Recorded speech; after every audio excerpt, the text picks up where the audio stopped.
welcome to a new Draw With Me video. It has been way too long since I filmed a video like this. In this video, I'll be back in my sketchbook working on a couple of studies that I picked out of a couple things I wanted to practice, like some architecture, some animal art, some food art. So I just collected some various references of a couple different topics, put them together, and I'm going to fill a page in my sketchbook with a couple quick studies of each. Rather than trying to replicate each of the references exactly, what I more so want to focus on is capturing the likeness of each piece, because something I'm trying to improve on in my art is speed, so increasing the speed at which I can complete drawings. Being a comic artist, that skill is quite important, so I'm just working on being able to draw things quicker while also retaining the accuracy of the original reference so that it's recognizable and looks good. So that's what I'll be working on today. I'll have linked in the description the names of the art supplies that I use, because I do get a lot of questions about what art supplies I'm using, so for everything I used in today's video, I'll just have it nicely listed out for you in the description if you're curious. So yeah, again, it's just been a really long time since I filmed a video like this. I just wanted to film another really casual, very chill, chatty, draw with me style video where I draw in my sketchbook and talk about a topic that I have on my mind. I invite you to draw alongside me if you so wish, or I don't know, do whatever you want. I just appreciate you watching. If I had to guess, you probably clicked on this video because you are also an artist and you have been struggling with finding time in your busy schedule to actually make the time to make art. If you're anything like me. It's pretty easy to say that my life has always been pretty busy. Ever since I graduated high school, I've always had a part-time or a full-time job. I have family responsibilities. I have a lot of events that happen. There's just a lot of exciting things that happen, which is a good thing. It keeps life fun and exciting. There's always something going on, something happening. Someone's getting married, someone's graduating, someone's having a baby. This particular summer was really busy for us. We moved, I got a new job. Point is, I can't really remember a time where I was especially idle, I was bored most days looking for something to do. I feel like even during the periods in my life where I did have the luxury of a little bit more spare time than I typically do, I would always make sure to fill it. I don't know, I just like to stay busy. That's just kind of who I am as a person. But I would say recently I definitely have less spare time than I can work with. So despite that, I feel like I've been doing a pretty good job at making sure art remains a constant in my life. So I kind of reflected on what was working for me, what was not working for me, and I figured I might share what has been working for me, just in case someone else out there might be going through a similar situation and might possibly benefit from the advice that worked for me. I didn't want to be too vague or generic with the advice in this video, so it's going to be pretty specific,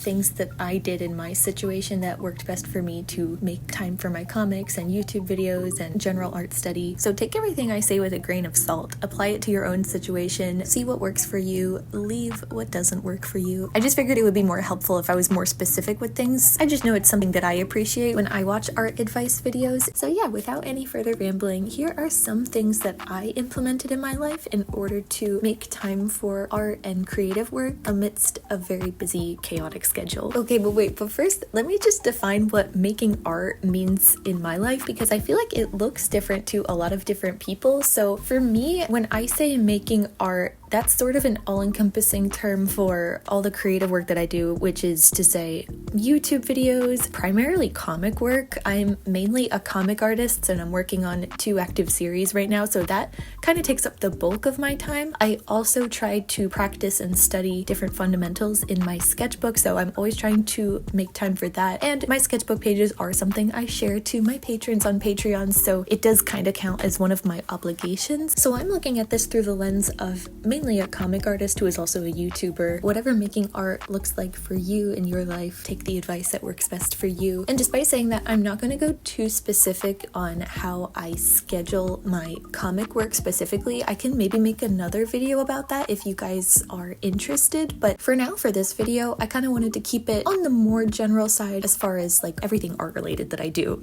working in my sketchbook, drawing illustrations, doing videos, everything, how I'm making time for just creative work in general. But But again, if you want a comic specific video, please let me know. So one of the biggest things I did to give myself extra time each day, because that was one of my first thoughts in this whole process, was I wish I could just have more time. Like I wish there was a way to just get extra hours in the day. And I realized that that was possible if I woke up earlier each day, which is totally easier said than done, trust me. But I mean, once you can do it, it is a game changer. Having those extra hours in the morning really, really helps. I understand totally that there are true night owls out there that literally just cannot function in the morning. I feel like I have always been a morning person. I can struggle waking up in the morning, don't get me wrong, but when I'm up, I am awake, I am motivated, I am ready to tackle the most difficult things in the day. I feel like I generally lose my motivation as the day goes on. By the time it gets later at night, all I really want to do is relax and I can't really think or focus on anything. So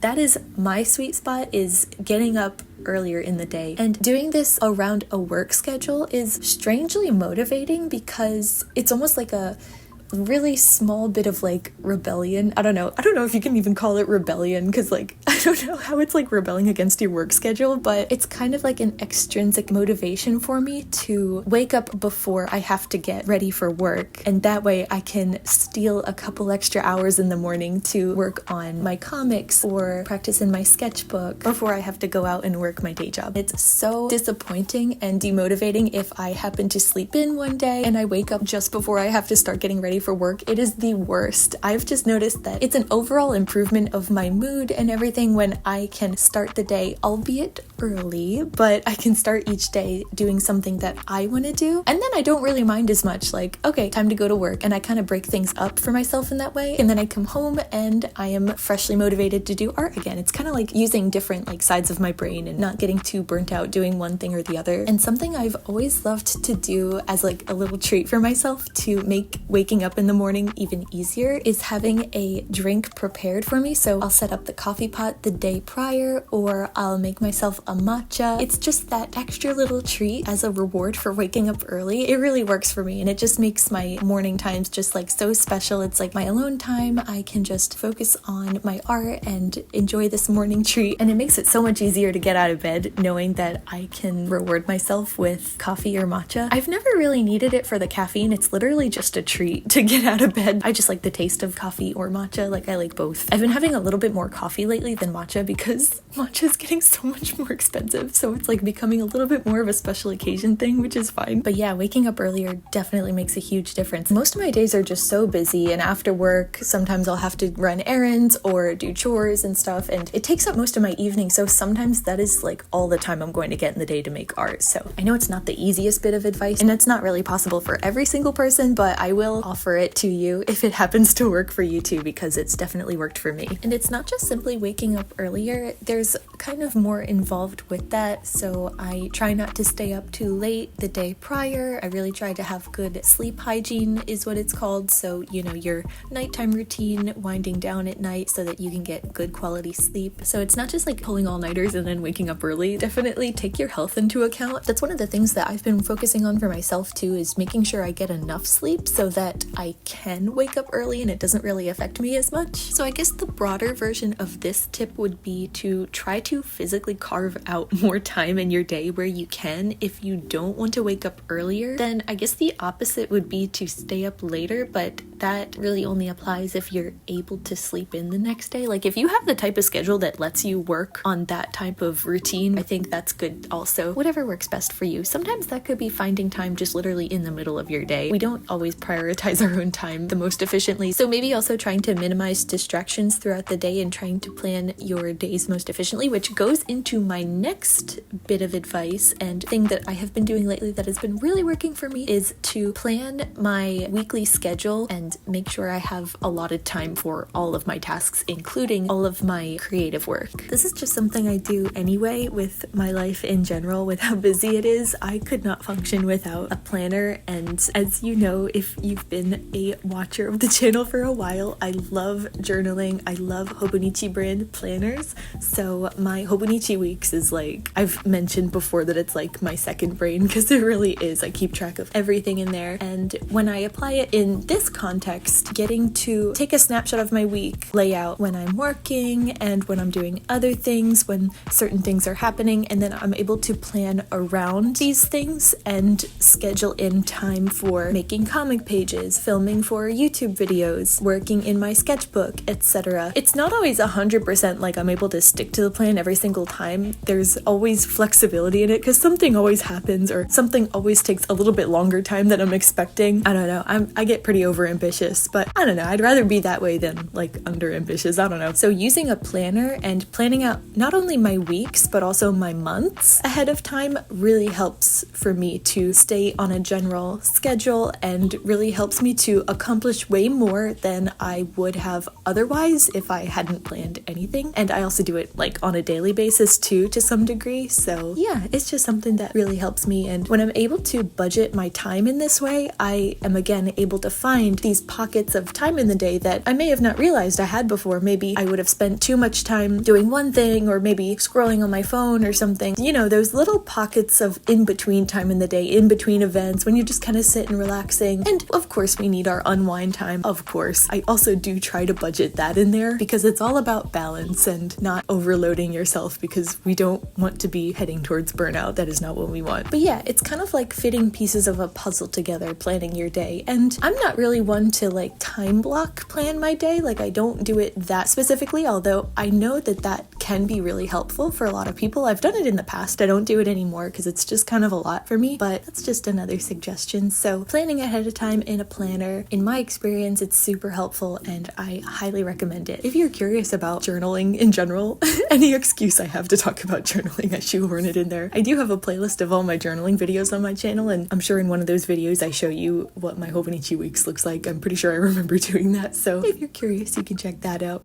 So that kind of segues into my next bit of advice, which is to try setting a timer for certain periods of time where you're going to sit down and do art. Every time I've tried this, I've found it surprisingly helpful, especially when it's already surprising enough that I've found a pocket of time during the day to sit down and like write a script or like work on storyboards or something for my comics. I found that when I'm doing especially kind of difficult tasks for me, like for example, like I mentioned, writing scripts or doing storyboards, that's like some of the trickiest part of the comic making process for me. It's just so much brain power to like, especially the storyboards, come up with how the story is going to actually look in the pages. It can be a little bit of pressure sometimes, especially with my perfectionistic self. But anyway, if I set a timer, I become surprisingly productive. I'm not sure if it's like the added extrinsic pressure of a timer going off, and so it's like, oh my gosh, I only have this much amount of time to work on this, so I better not fool around and better work on it. You know, it like keeps you from getting distracted, it keeps you focused, and really helps you to make the most out of that time during the day that you set aside to dedicate to art, because time is a valuable commodity and we just don't get a lot of spare time anymore nowadays. So when we can find some, we should make the most of it. Which leads me into my next point about reducing friction and setting systems up for yourself to be able to stay focused at the right time. For me, this looks like having the right things to listen to prepared and ready for when I need to listen to them. So for example, if I'm drawing a comic page or an illustration or working in my sketchbook, what helps me to focus the best is a YouTube video, like a video essay, something very talkative, very chatty. There's even a couple topics that I'm particularly interested in that I will like go down a rabbit hole and just will listen to and re-listen to some videos over and over again, and I'll never get tired of them. Those are like golden for me when I need to stay focused on that side of things. But on the other side of things, when I'm writing newsletters or writing scripts or doing anything that involves that other side of my brain where I need to come up with with words and stuff. I cannot listen to talking videos, and I can't listen to music that's too high energy or anything. Oh, that's another thing I'll listen to if I'm in the right mood for it while I'm drawing, is very high energy, fast-paced music. And again, it's something I have to be in the mood for to listen to music in general, because I feel like I don't have a very wide range of music taste, and I typically listen to the same songs over and over, and I don't want to get sick of them too much. I love them enough to listen to them over and over, but I also don't want to overdo it. I'm not always in the mood to listen to music. Sometimes it's just like a lot, so I just want to like listen to a podcast. But when I need to focus and I can't listen to any words, I typically have a couple of favorite channels that I go to for lo-fi music or relaxing Nintendo music. That kind of ambiance really helps to keep me focused when I need to be writing words. So it comes down to like getting to know yourself and setting systems up in place and being prepared to help yourself focus in a number of different scenarios. And this also looks like, for me, having my workspace very clean and organized, even to the degree of like colored pencils all sharpened, iPad charged, all the art supplies is put away and neat. So I feel like nothing kills my motivation faster than a really disorganized and messy studio space, and I feel like I waste a lot of time too if my studio space is messy by just decluttering and cleaning up when I could be focusing on art. And other ways that you can reduce the friction before starting working on art is having your sketchbook readily available. Maybe if you're planning to do art at a certain time, making sure that the art supplies that you're planning to use are readily available. Maybe some references are already picked out so you don't have to be scrolling through whatever reference site you use looking for reference pictures. I know Pinterest is a popular one, and I know firsthand as an artist that